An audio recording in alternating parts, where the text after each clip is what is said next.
Hi friends, അടുത്തൊരു വീഡിയോയിലേക്ക് എല്ലാവർക്കും സ്വാഗതം. ഞാനിന്നിവിടെ പരിചയപ്പെടുത്താൻ പോകുന്നത് ഗ്യാസ് സേഫ്റ്റി ഡിവൈസ്. ഇതാണ്. നമുക്കത് ഓപ്പൺ ചെയ്ത് നോക്കാം.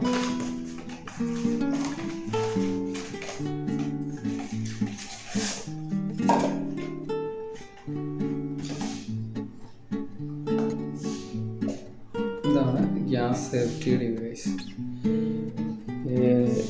ഇതിൻ്റെ വെച്ചിട്ടുണ്ടെങ്കിൽ ഇതിൻ്റെ മീറ്ററാണ്. ഇതിൻ്റെ ഓൺ ഓഫ് സാധാരണ വരുന്നത് ഇവിടെയാണ്. ഇതാണ് അതിൻ്റെ മൗത്ത്. അതായത് ഈ ഭാഗമാണ് നമ്മുടെ സിലിണ്ടറിനകത്തേക്ക് വരുന്നത്. ഈ ഭാഗമാണ് നമ്മുടെ റെഗുലേറ്ററിൻ്റെ ഭാഗത്തേക്ക് വരുന്നത്. നമുക്കിത് ചെക്ക് ചെയ്ത് നോക്കാം. അപ്പോൾ ഇത് സിലിണ്ടറിൽ കണക്ട് ചെയ്തിട്ടുണ്ട്. ഇനി ഇതിൻ്റെ ഉപയോഗം എന്തൊക്കെയാണെന്ന് നോക്കാം. ഇതിപ്പോൾ ഓൺ സിലിണ്ടറിലേക്ക് സേഫ്റ്റി ഡിവൈസ് കണക്ട് ചെയ്തിട്ടുണ്ട്. അപ്പോൾ നമുക്കതിൻ്റെ ബാക്കിയുള്ള കാര്യങ്ങളൊക്കെ ഒന്ന് നോക്കാം. ഇതിന് ഒരു ഓൺ ഓഫ് ഉണ്ട്, മീറ്റർ ഉണ്ട്, മൗത്ത് ഉണ്ട്. ഓൾറെഡി ആദ്യം ഈ ഡിവൈസാണ് ഇതിനകത്ത് പിടിപ്പിക്കുന്നത്. അത് കഴിഞ്ഞ് റെഗുലേറ്റർ കണക്ട് ചെയ്തു. റെഗുലേറ്റർ കണക്ട് ചെയ്ത് കഴിഞ്ഞിട്ടുണ്ടെങ്കിൽ നമ്മൾ ഇത് സാധാരണ വീടുകളിൽ ഉപയോഗിക്കുമ്പോഴത് നമ്മൾ താഴെ ഉള്ളത് ഓണാക്കിയിട്ടുണ്ട്, മേളിലുള്ളതും ഓണാക്കിയിട്ടുണ്ട്. രണ്ടും ഓണാണ്.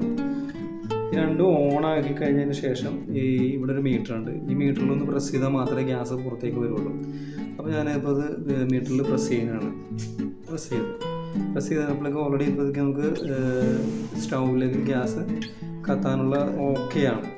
പിന്നെ വേറൊരു കാര്യം എന്ന് വെച്ചിട്ടുണ്ടെങ്കിൽ നമ്മുടെ സിലിണ്ടറിൻ്റെ അകത്ത്, അതായത് ഈ മൗത്തിനകത്ത് ഒരു വാഷറുണ്ട്. ആ വാഷർ ഡാമേജ് ആണെന്നുണ്ടെങ്കിൽ ഒരു കാരണവശാലും ഗ്യാസ് മേളിലോട്ട് പോകില്ല. അതുകൊണ്ട് തന്നെയാണ് ഈ സേഫ്റ്റി ഡിവൈസ് എന്നുള്ള പേര് ഇതിനുള്ളത്.